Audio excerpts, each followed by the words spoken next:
नमस्कार दोस्तों, आप सभी का स्वागत है मार्केट फेंसियर में।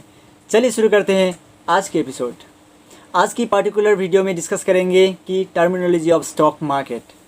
स्टॉक मार्केट में यूज़ होने वाले टर्म्स मैं सिंपल भाषा में आप सभी को समझाने का कोशिश कर रहा हूँ कि स्टॉक मार्केट में यूज़ होने वाली टर्म्स की मतलब।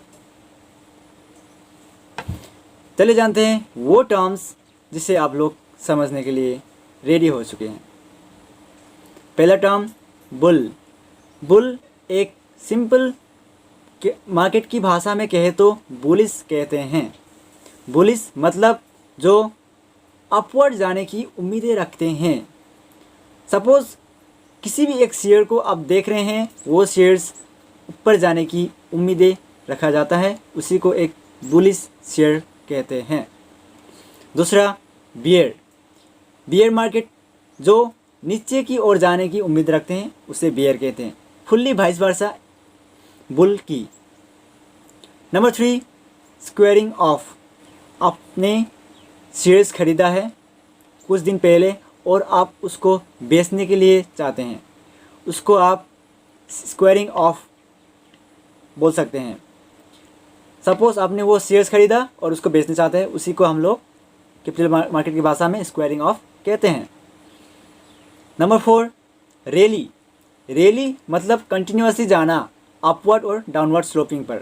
सपोज लेट्स सी सपोज आपने कुछ शेयर्स खरीदा है और वो शेयर्स अपवर्ड की ओर जा रही है, कंटिन्यूसली लगातार अपवर्ड जा रही है और लगातार वो डाउनवर्ड जा रही है, उसे रैली कहते हैं। रैली दो प्रकार की होती है, upward means bull rally and downward means bear rally. अभी कोविड-19 के कारण हम लोग को स्टॉक्स मार्केट में देखने को मिल रहा है एक बेयर रैली। जब बेयर रैली आते हैं तो स्टॉक्स की प्राइस नीचे की ओर चला ही जाता है और इसी समय है कि शेयर मार्केट में पैसे की इन्वेस्ट करने का। Number 5 crash. क्रैश मतलब किसी भी मार्केट शेयर्स सडनली करेक्शन आना।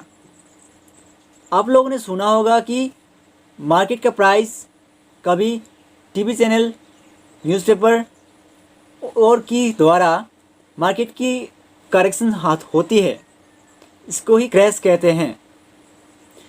क्रैश होने से एक मार्केट का जो शेयर प्राइस डाउन होते हैं, ये एक बहुत ही गुड साइन भी हो सकता है और बैड साइन भी होता है शेयर मार्केट को इन्वेस्ट करने के लिए।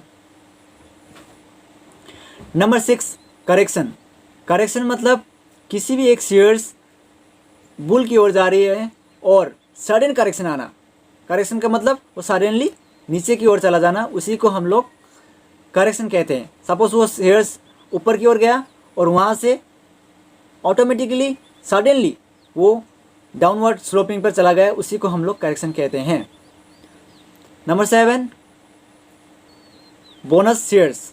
बोनस शेयर्स एक जैसे आप लोग सोच लीजिए कि सपोज आपने कुछ शेयर्स खरीदा है SBI से और वो SBI में आप लोग ने 10 शेयर्स 20 शेयर्स जितने भी शेयर्स खरीदा है और आप वो शेयर्स वो इन्वेस्ट किया है, उसमें इन्वेस्ट किया है फॉर ए लॉन्ग टाइम, और कंपनी चाहते हैं कि अपने इस इन्वेस्टर्स को थोड़ा होने से भी बोनस दिया जाए, लाइक बोनस शेयर्स दे, उसी को कहते हैं बोनस शेयर्स। ये फ्री ऑफ कॉस्ट होते हैं, ये एक गिफ्ट के तौर में दिया जाता है शेयर होल्डर को। Number 8 dividend. डिविडेंड एक सेम बोनस की तरह ही रहता है, ये एक प्रॉफिट का भाग है, ए पार्ट ऑफ प्रॉफिट। ये इसको सपोज आपने कुछ 1 करोड़ प्रॉफिट हुआ है और 1 करोड़ में आपका लेट्स सपोज सब आपने आउटस्टैंडिंग और लाइबल जो भी था उसने पे करके आपका रिटर्न अर्निंग रख कर 50 लाख आपका प्रॉफिट बच गया और वो प्रॉफिट आप देना चाहते हैं कि शेयर होल्डर को एक डिविडेंड के रूप में।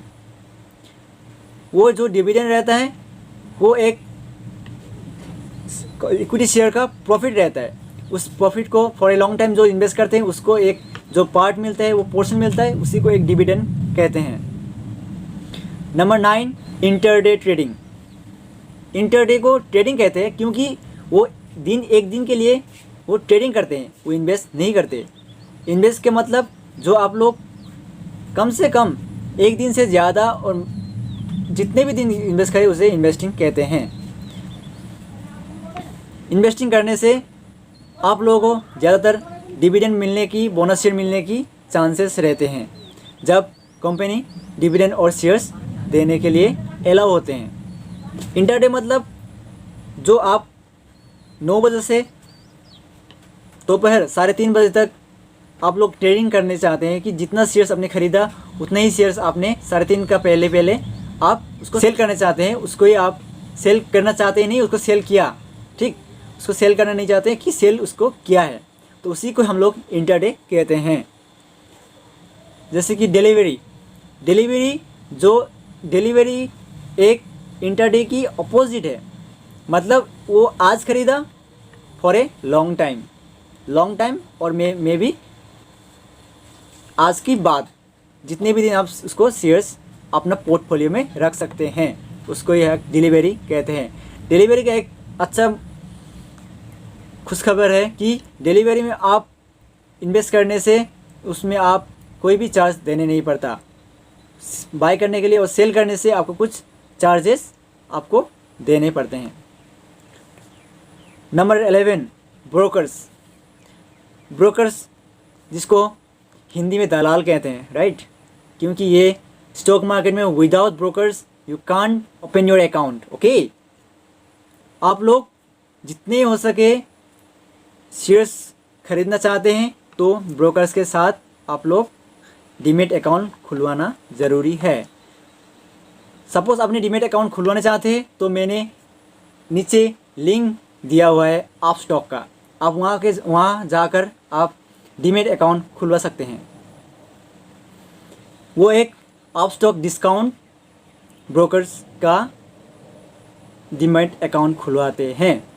आप लोग इस समय बहुत ही बढ़िया समय है, मार्केट में क्रैश आया है, करेक्शन आया है, आप लोग उसमें थोड़े करके इन्वेस्ट कर सकते हैं। नंबर 12,